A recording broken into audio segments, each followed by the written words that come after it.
Warning: some contents may be disturbing. Viewer discretion is advised.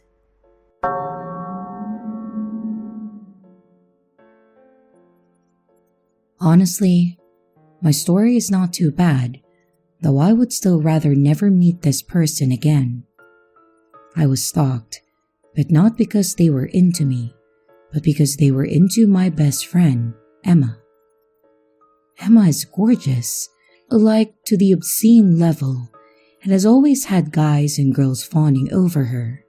And she had a friend named Mike, and Mike is who this story is about. I met Mike through Emma, and it was clear immediately that Mike was obsessed with her. She was actually into him too for a bit, but she wanted something not serious. Mike came on hard and heavy, so Emma distanced herself from him. And she distanced herself even more after he made some shocking comments about his opinion on sexual assaults mostly being fake. When Emma and I graduated high school, we had planned to move into together, but due to a family situation, she only stayed at our place about 2 days a week and never on a set schedule. She also could not keep a job to save her life. Her family life was chaotic, and it made it where she would have to leave at a moment's notice. Emma also had several places that she crashed at, either family, friends, my family, and it depended on her situation and any odd jobs that she was working. She did a lot of odd jobs: babysitting, yard work, elder care, catering, and etc. Nowhere stable, and often she wouldn't even know what she was doing until that day. After Emma distanced herself from Mike, I started to realize that he was at my work often, like 3 or so times a week.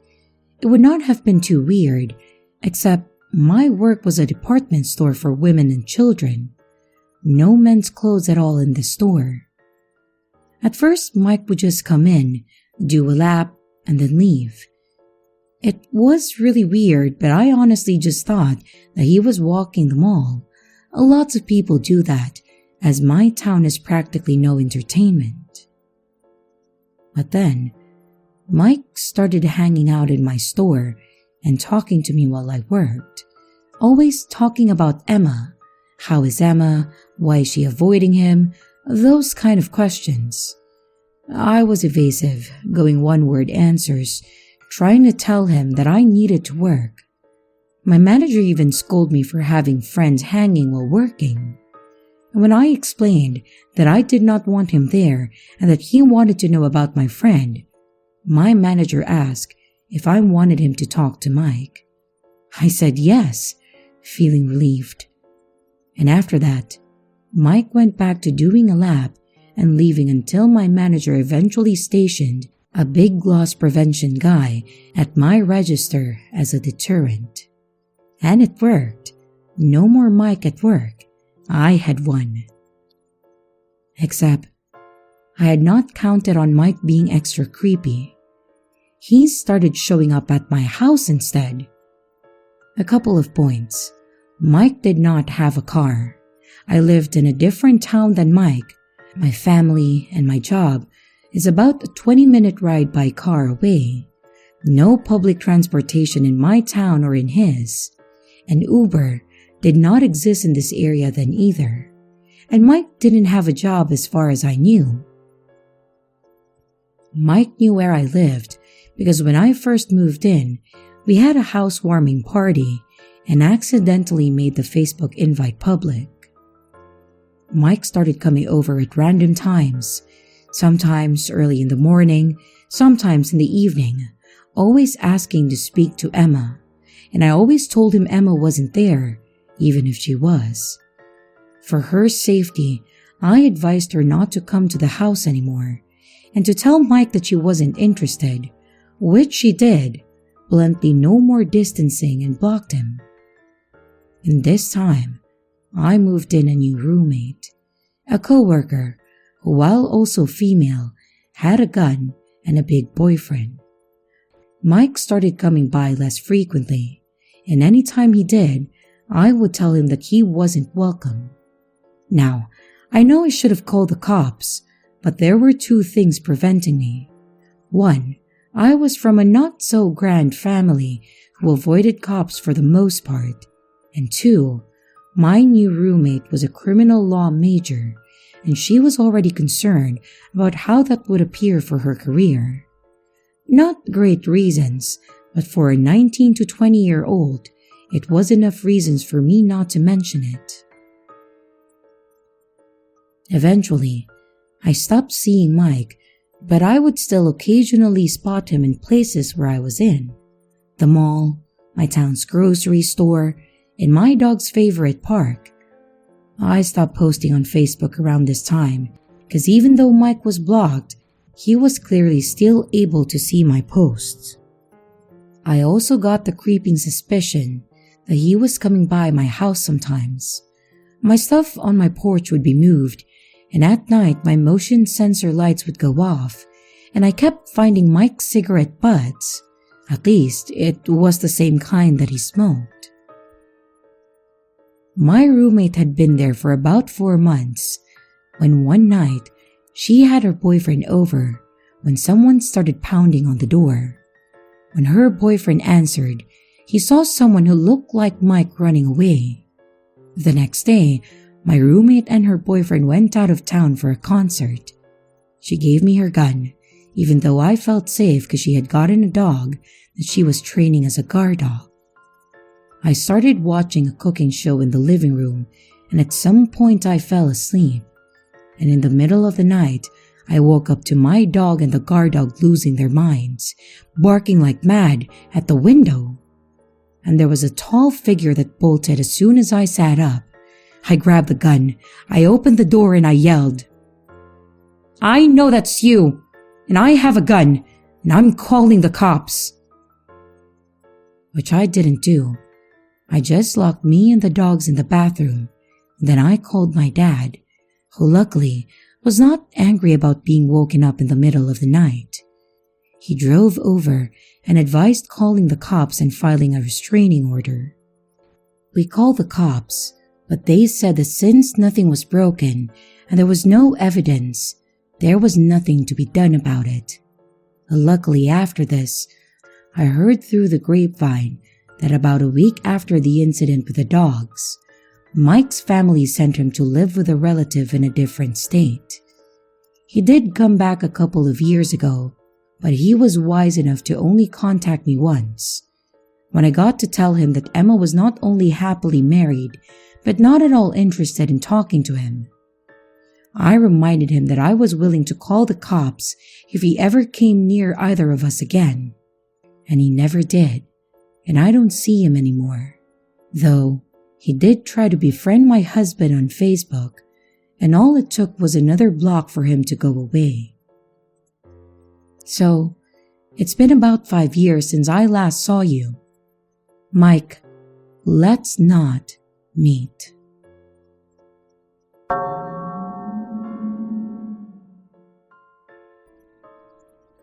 I'm a female, and this happened to me when I was 19. I fled the nest when I went to university, and I wasn't very streetwise. I lived in a nice area of a city, which unfortunately backed onto a very rough area. You could cut through the rough area as a shortcut, but my friends and neighbors always warned me of walking through this area even in the day. It did also have a terrible reputation in general. The last conversation with my neighbor should have made an impact on my way of thinking. She said, "You should be careful walking through there. You can buy guns and knives from the tower blocks, and every year, a girl has gone missing while walking through." I just brushed this off with that immature attitude of, I know best and it won't happen to me. So, to set the scene, I used to go out partying and clubbing a lot while I was at university. One Christmas, I met my friends in the city and I got very merry, and after, I staggered out of the last club at 3 a.m. and I decided to walk home. My friends begged me to get a taxi, but as a tight student, I said that I would just walk it. They said their goodnights and then told me to let them know when I got in. I remember it being very cold. There was some ice and snow about, which was hard to navigate in my skate trainers. And then I got to the rough area to take my shortcut. It would shave around 10 minutes off my time. I started to walk down the road past the tower blocks when this white transit van slowly drives up behind me. I turned around and they slowed down, and as soon as I turned back, they started to creep up to me faster than before. When they were level to me, I turned and looked at them. There were 3 middle-aged men staring at me. They started shuffling and looked like they were getting ready for something. Initially, I just assumed that they were lost or that they lived in the area. But all of a sudden, they ripped the van around in the road, doing a U-turn up towards me. I've never run so fast in my life, and I don't know how I did it. I didn't slip, I didn't fall, and I managed to get away safely. And when I got into my house, I locked the doors and I hid in my bedroom. I messaged my friends to say that I got in okay, but I didn't mention the night's events until the following morning. I spoke to my neighbor again, the one who warned me about the area, and she said that she wasn't surprised. The girls that went missing disappeared in the early hours of the morning, presumably after being at a party or clubbing. I learned my lesson that day, and I never walked down there on my own again. I also became a lot more street savvy, and I listened more. I had a few let's not meet moments when I was a student, which I might add at a later date.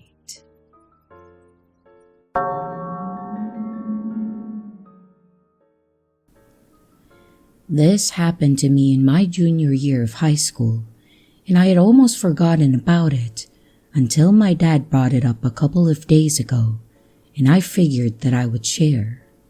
So, I live really close to a shopping center, like 3 minutes away, and before school, maybe once or twice a week, I would stop by to grab donuts or orange juice. I go to the store a lot, so I recognize a decent amount of the employees there. One day before school, I decided to stop by and grab donuts. The layout of the entrance is important. As you walk up to the doors, there's a huge set of shopping carts that an employee is normally working at by collecting carts from the parking lot. And as you're walking away from the entrance and out of the store, if you turn left, you go into the main large parking lot. You can walk straight instead to the side of the building where there are around 20 parking spots. And there's an exit on the side of the building that's closer to my house and less crowded than the main road. And I drive a truck, so I used to park on that side. It's very well lit, it has cameras, and it's next to the store and etc. So I've never felt like isolated. Anyway, I park on the side like normal, and I walked into the store. And as I passed the grocery carts in the front of the doors, there's an employee there who I don't recognize. He says good morning to me. I say it back, nothing weird, right? I go into the store and get my donuts, I pay, and then I walk out, and I see the guy again and he's just staring at me. Okay, that's kinda weird, but I just kept walking to my car. I get to the driver's side of my car, I open it, and then I hop in. I set my food down on the passenger side, and then I turn to reach out and close the driver's door.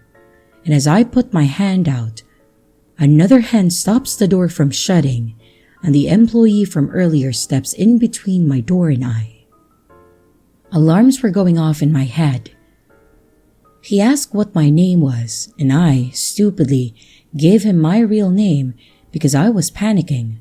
My name is super common, such as Sarah, and not my real name but is equally common. He asked for my phone number, and I said no. I told him that I had to get to school and that I'm running late. But he wouldn't take no for an answer, and he would not move. I gave him a fake number, and he finally backs out of my door. I shut it immediately, and then I take off. I go to the parking lot of my school, and I called my dad to tell him what happened and what the guy looked like, and he went down and reported it for me. I thought that this was the end, but it got weirder. A couple days pass and I get a direct message on Instagram from this guy. No way he knows my last name. He just knows my first name, which is again super common. I got this DM during my history class, in which we sat in groups of 4. I tell the people at my table what happened, and without bringing up what he looks like or his name. A girl at my table, also named Sarah, pulls his Instagram page up and asks if it's him. It was, and I asked how she knew. Apparently, he had DM'd her as well, and another girl in our class also named Sarah. I had 1 or 2 other friends with the same name, so I asked them if they got a direct message from this guy too, and sure enough, they did. One of the girls with my name works at the store with him, and said that he was insanely creepy around her all the time, like following her to the break room anytime that she would go in. He would find excuses to be around her. He would switch shifts to work at the same time, asking her out every other shift. She tells us that he was 21 at that time, in which we were all 16 or 17, making it even creepier that he's going for all these high school girls with the same name. During lunch, I stayed in my history teacher's room with a couple of the girls who got messages as well, and we explained to him what was going on. And then he says to go to campus security and tell them, just to make sure that he isn't around the school. The girl who works with him went to report it, and that was that. My dad said the manager said that she would take care of it when he reported it, and the girl who worked with him said that she talked to her manager as well, and the guy ended up getting fired, and a police report was made.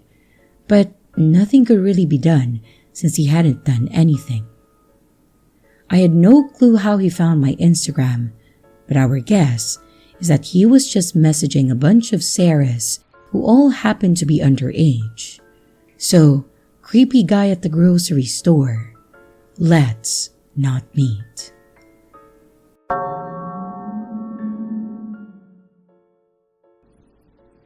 The college I attended was in a very tiny town in eastern Washington. So eastern, in fact, it was only about 10 minutes from the Idaho border. But that's not really important here. There was not much to do in Pullman, other than drink and go to parties, and I had never really been much of a party goer myself, so I was one of the few not spending every single weekend just getting hammered. One of those weekends, I had spent pretty much the whole day in my dorm room, and I was antsy for some social interaction. I hadn't done much that day other than study, and I wanted to at least get out of my dorm. So I texted my best friend at that time, and we decided that we would go to the football stadium to look at the stars. The football stadium at that time remained open 24/7, and at the time we left, it was around 12 a.m., so the stadium lights had shut off, and we had a beautiful view of the stars. We walked to the stadium in great spirits and had a wonderful night talking and laughing. On the way back, everything changed. By the time we were leaving back to our dorm rooms, it was a little after 2 a.m. We were walking down the main road when we see a jeep approaching, and nothing too unusual. However, the lights were off, so my best friend, not knowing how to stay sexy and don't get murdered, or SSDGM, used her hands to make a flashing signal at them, telling them that their lights were off. And as soon as she did this, they got only a short distance past us when we heard them slam on their brakes and then turn around, driving up the wrong lane of traffic to come back. We were right by a sky bridge at that time that this happened, which had stairs leading up to the bridge. We ducked behind the stairs, but the Jeep was driving back and forth looking for us. We ended up having to play a sick game of duck and hide on the stairs until the Jeep finally parked. And when they did, we had gotten to the top of the stairs and laid ourselves flat on the sky bridge, hiding in the shadows. We had a clear view of them, and as soon as we were flat on the ground, we see 5 men get out of the Jeep, and not just that, but they each had a baseball bat. These men were checking the bushes in the surrounding areas, again, looking for us. I called the police and quietly explained the situation, and after about 10 minutes of the men searching, whistling, and swinging their bats around, they finally left. And not long after, the police showed up, but there wasn't much that they could do but offer us a ride home in their cruiser. I have no idea what those men's intentions were, but I'm so glad that I never found out. So, to the creepy 5 men on the Stadium Way, let's never meet again.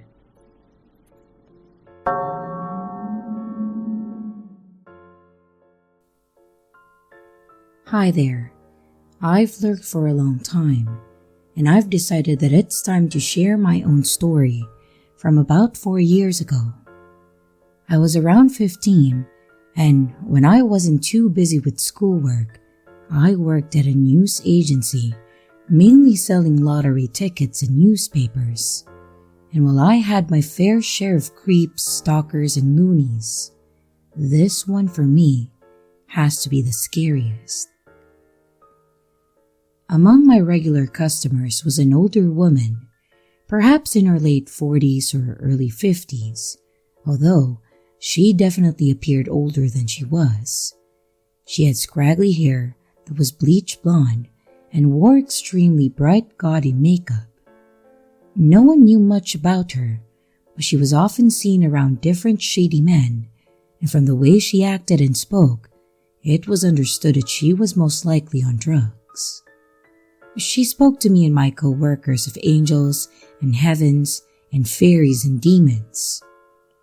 But I simply brushed it off as an older lady going through a midlife crisis, dabbling in some sort of new age spirituality. From the very first shift that I served this woman, when I was around 13 or 14, she was mesmerized by me. From the moment she saw me, she was enthusiastically running up to co-workers and even other customers, telling them that I was an angel. And from that shift onwards, every time she saw me, she wouldn't stop talking about how beautiful I was, that I was pure and innocent, and that I was an angel. Accordingly, she said that I should return to the angels. I didn't see it as anything sinister, even though I got extremely uncomfortable vibes from her. I was extremely friendly to customers, and I've always been a naturally talkative, bubbly person.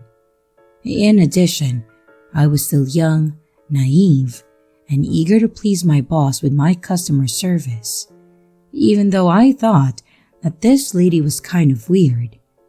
I would often just smile politely as she raved on about whatever fantastical thing she thought up. Over time, she became fixated with me. She slowly began to learn my shifts, and if I was away or my roster changed, she would ask co-workers where I was, and whenever I was at work, she would appear. I told my boss this, and how her obsession with me was starting to make me uncomfortable.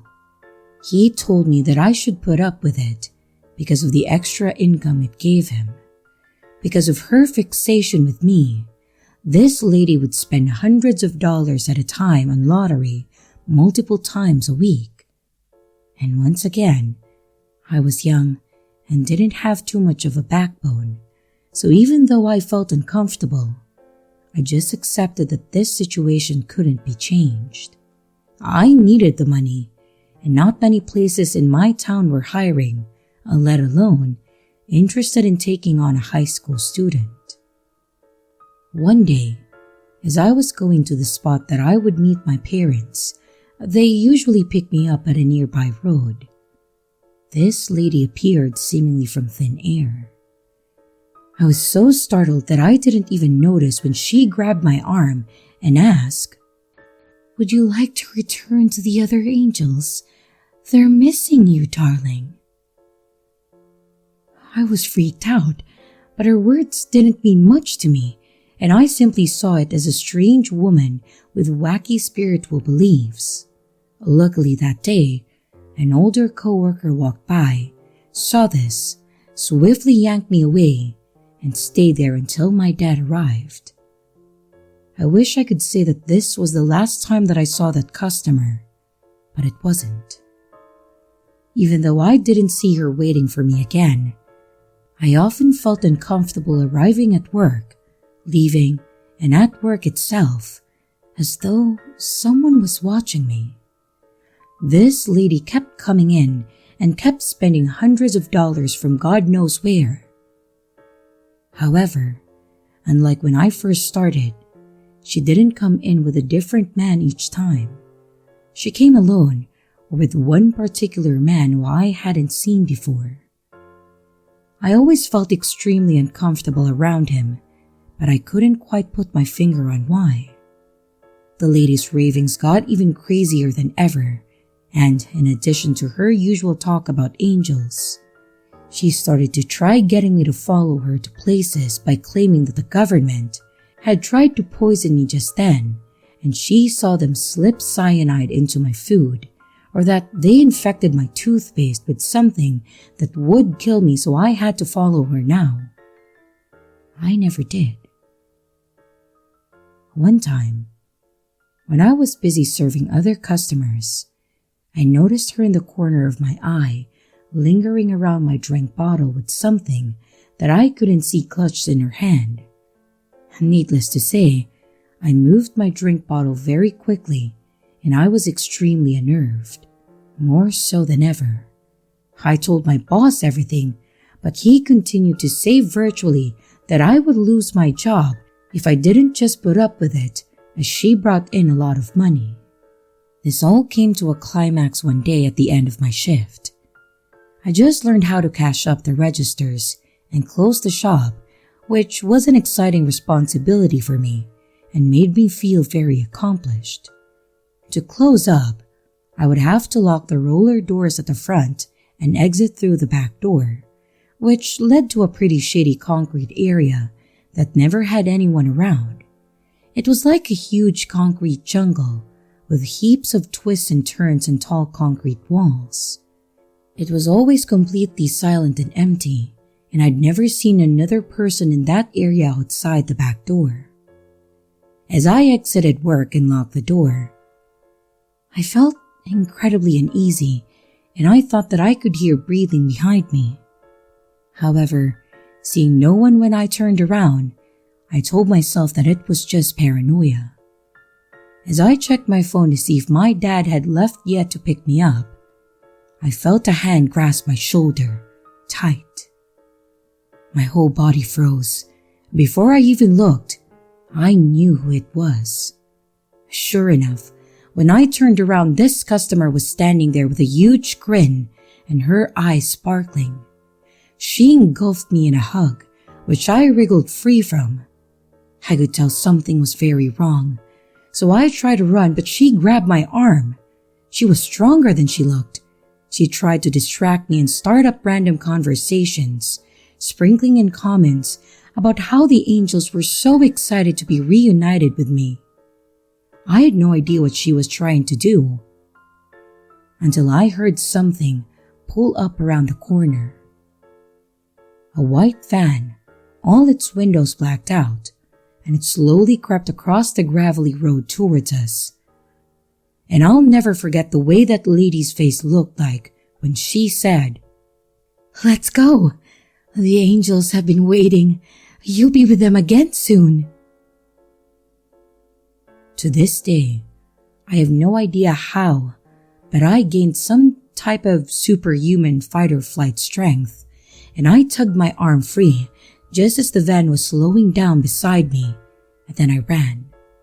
The lady followed, but thankfully her physical strength didn't extend to running. Thankfully, I knew the twists and the turns of this area quite well now, so I sprinted through this concrete labyrinth until I reached a pillar that I knew of to duck behind. I didn't move. I had a metal keychain which made a lot of noise, so I clutched that in one hand, and I held myself up with my other hand, ready to launch from the ground and run as soon as I could. I could hear the woman and someone else, a man. I didn't know who, but he sounded like the man that I'd seen with her recently. They were running around, checking crevices and corners, searching for me. And after about 15 minutes, they gave up, and I heard the van roll away. After a final check using the van, they didn't know that I could see them, but I saw them pretend to leave, then turn it off, and then wait. I think they thought that I would emerge from hiding, but as I could see what their trap was, I continued to stay still. After what felt like forever, they eventually left. Not knowing if this was another trap set up to coax me out of my hiding, I cautiously peered around my corner. Unsure if they were gone, and knowing that I wasn't safe if I stayed or left, I ran. Thankfully, my dad was parked where we'd agreed to meet, and I raced to his car. I got scolded for getting to the car late, and then we went home. I took an extended leave after that, and when I eventually did go back to work, the lady was gone, and I never saw her again. So, to the lady who wants to return me to the angels, let's not meet. And here's the riddle for this video.